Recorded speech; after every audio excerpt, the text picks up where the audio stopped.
திருச்சிற்றம்பலம். இன்னைக்கு நம்ம திருக்குறிப்பு தொண்ட நாயனாருடைய வரலாறை பற்றி தெரிஞ்சுக்கலாமா? காஞ்சிபுரத்தில் ஏகாலியர் குலத்தில் திருக்குறிப்பு தொண்ட நாயனார் பிறந்தார்.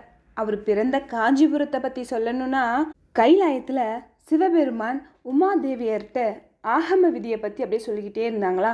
அப்போ உமாதேவியர் ஆகம விதிப்படி சிவபெருமானை பூஜை பண்ணணும்னு ஆசைப்பட்டாங்க. அதை தெரிஞ்சிட்ட சிவபெருமானும், எனக்கும் யாராவது என்ன ஆகம விதிப்படி பூஜை பண்ணால் ரொம்ப பிடிக்கும், சரி நீயும் மிகவும் சிறப்பு வாய்ந்த ஊர் ஒன்று பூலோகத்தில் இருக்குது, அது என்ன ஊர் தெரியுமா? காஞ்சிபுரம். அந்த ஊருக்கு போய் இந்த இடத்துல மாமரம் ஒன்று இருக்குது, அந்த மாமரத்துக்கு அடியில் உட்காந்து எனக்கு நீ பூஜை பண்ணு அப்படின்னு சொல்லி உமாதேவியரை அமுச்சு வச்சுட்டாங்க. உமையண்ணையும் காஞ்சிபுரத்துக்கு பார்க்குறாங்க. மாமரத்துக்கு அடியில் சிவலிங்கமே காணும், அப்படியே எங்கும் சிவமயமாக தான் இருக்குது. சிவலிங்கம் இருந்தால் தானே ஆகம விதிப்படி சிவபூஜை செய்ய முடியும். அதனால் அவங்க அங்கேயே தவம் பண்ணுறாங்க. அவங்க தவம் பண்ணதுனால அந்த மாமரத்துக்கு அடியில் ஒரு சிவலிங்கம் தோன்றுச்சு. உடனே ரொம்ப சந்தோஷப்பட்ட உமையன்னை சிவ ஆகம விதிப்படி சிவபெருமானுக்கு பூஜை பண்ணுறாங்க. அவங்க பூஜையில் மகிழ்ந்த சிவபெருமான் ஒரு சின்ன திருவிளையாடல் பண்ணலாம் அப்படின்னு நினச்சிட்டு அங்கே இருக்கிற கம்பா நதியில் வெள்ளம் பெருக்கெடுத்து ஓட செய்கிறாங்க. அதை பார்த்த உமையனே, எங்கே இவ்வளோ வெள்ளம் வர்றதுனால சிவலிங்கத்தை அடிச்சிட்டு போயிடுமோ அப்படின்னு பயந்து அவங்க கையால் அந்த வெள்ளத்தை தடுத்து நிறுத்தத்தை பார்க்குறாங்க. அப்பயும் அந்த வெள்ளம் நிற்கிற மாதிரி தெரியல, பாய்ந்து வந்துகிட்டே இருக்குது.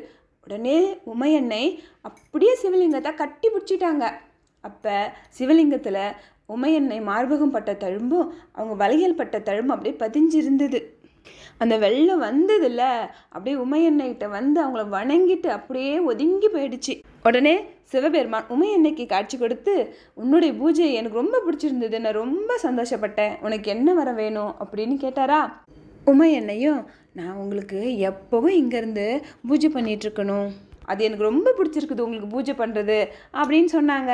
சிவபெருமானும் சரி அப்படியே ஆகட்டும் அப்படின்னு சொல்லிட்டு உமையன்னையின் திருக்கரத்தில் எக்காலத்திலும் அறங்களை இடைவிடாமல் வளர்க்கும் வித்தாக இகத்துக்கும் பரத்துக்கும் உரிய 2 நாழி நெல்லை கொடுத்தார். அது மட்டும் இல்லாமல் இன்னும் நிறைய வரங்களையும் கொடுத்துட்டு மறைஞ்சிட்டாரு. உமையன்னை காஞ்சிபுரத்தில் காமாட்சி எண்ணெயாக வீற்றிருந்து அங்கே இருக்கிற மக்களை எல்லாத்தையும் காப்பாற்றிக்கிட்டு சிவபெருமானுக்கு பூஜை பண்ணிட்டு இருக்காங்க. உமாதேவியரே தவத்துக்கு சிறந்த ஊர் அப்படின்னு தேர்ந்தெடுத்த ஊர் தான் காஞ்சிபுரம். அத்தகைய சிறப்பு வாய்ந்த ஊரான காஞ்சிபுரத்தில் நிறைய அதிசயங்களும் அற்புதங்களும் நிகழ்ந்துட்டு இருக்கு.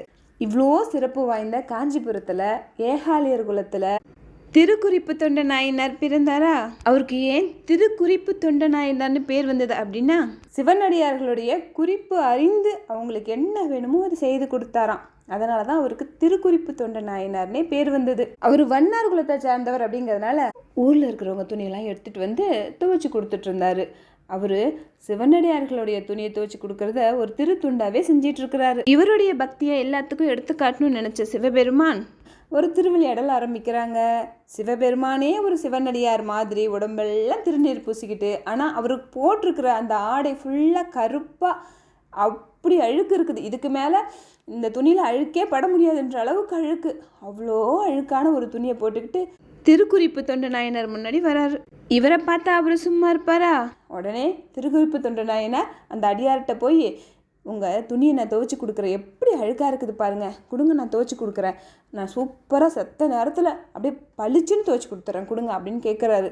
ஆனால் அந்த அடியார் என்ன சொல்கிறாங்கன்னா, அப்பா இதுக்கு மேலே அழுக்கே பட முடியாத அளவுக்கு அழுக்காக தான் இருக்குது என்னுடைய துணி தெரியுது, ஆனால் இது இல்லைன்னா என்னால் ராத்திரியில் குளிர் தாங்க முடியாது, அதனால் இப்படியே நான் போட்டுக்கிறேனே விட்டுறேன் அப்படிங்கிறாங்க. விடுறதா இல்லை திருக்குறிப்பு தொண்ட நாயனார், பொழுது சாயத்துக்குள்ளார கண்டிப்பாக உங்கள் துணியை நான் துவைச்சி கொடுத்துருவேன், கொடுங்க எவ்வளோ அழுக்காக இருக்குது பாருங்கள் அப்படின்னு ரொம்ப போராடி கேட்குறாங்க. சரி இவ்வளோ தூரம் நீ கேட்கறதுனால என்னோடய துணி உனக்கு தரேன், ஆனால் பொழுது சாயத்துக்குள்ளார என் துணி நீ துவைச்சி கொடுத்துடணும், இல்லைனா நான் இன்னைக்கு குழுவில் நடுங்கிறதுக்கு நீயே காரணமாயிடுவ அப்படின்னு சொல்லிட்டு அவருடைய துணியை திருக்குறிப்பு தொண்ட நாயனார்கிட்ட கொடுத்தாரா. திருக்குறிப்பு தொண்ட நாயனாரும் ரொம்ப சந்தோஷப்பட்டு அடியார் துணியை வாங்கிட்டு போய் ஒவ்வொரு மண் வச்சு வெள்ளாவி வச்சு துவைக்க போகிற நேரத்தில் மழை அப்படியே சோன்னு பெய்யுது, பெருமழை பெய்யுது திடீர்னு. அப்படியே எந்த இடத்துல யார் இருக்காங்கன்னு தெரியாத அளவுக்கு அவ்வளோ மழை.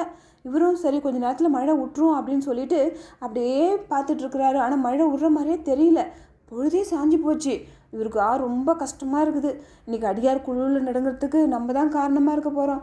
இன்னும் நம்ம இப்படி அறிவில்லாதனமாக நடந்துக்கிட்டோம். அவர் துணியை மட்டுமாவது எடுத்துகிட்டு போய் வீட்டில் துவைச்சி உலர்த்தி இருந்தால் கூட இந்நேரம் உலர்ந்துருக்குமே. இப்படி மழை நிற்கும்னு பார்த்து பார்த்து பொழுதே சாஞ்சு போச்சு.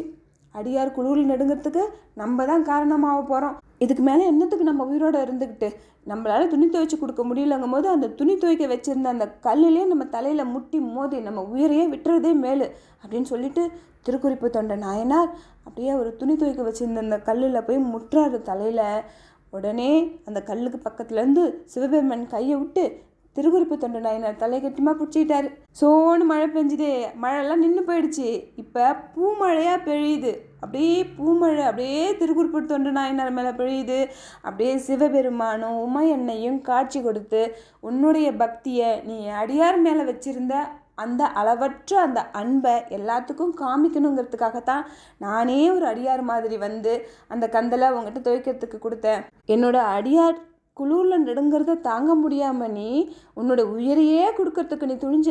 இதுக்கு மேலே நீ இங்கே இருக்க வேணாம், வா என் கூடயே அப்படின்னு சொல்லி சித்திரை மாதம் சுவாதி நட்சத்திரத்தன்னைக்கு அப்படியே திருக்குறிப்பு தொண்ட நாயனார் அப்படியே கூடயே கையிலெடுத்து கூட்டிகிட்டு போயிட்டாரு.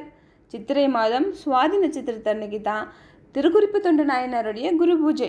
திருக்குறிப்பு தொண்ட நாயனார் வண்ணார் குலத்தில் பிறந்தவராய் இருந்தாலும் அவருடைய மனம், வாக்கு, காயம் ஆகிய திரிகரணங்களாலும் சிவபெருமானியே நினைச்சுக்கிட்டு சிவனடியாருக்கு வேணுங்கிறத அவங்க குறிப்பெறிஞ்சு செஞ்சிட்டு இருந்ததுனால சிவபெருமானுடைய திருவடி நிழல அடைஞ்சிட்டார். நாமளும் எந்த வேலை செஞ்சிட்டு இருந்தாலும் பரவாயில்ல, சிவபெருமானுடைய திருவைந்தெழுத்தை எப்பவுமே மனசுக்குள்ள சொல்லிட்டு இருந்தாலே போதும். சிவபெருமானுடைய திருவருள் நமக்கும் கிடைக்கும். திருச்சிற்றம்பலம். திருக்குறிப்பு தொண்டர்தம் அடியார்க்கும் அடியேன். இந்த வீடியோ உங்களுக்கு பிடிச்சிருந்தா லைக் பண்ணுங்கள், ஷேர் பண்ணுங்கள், மறக்காமல் இந்த சேனலை சப்ஸ்கிரைப் பண்ணுங்கள். இந்த வீடியோ பார்த்ததுக்கு ரொம்ப நன்றி.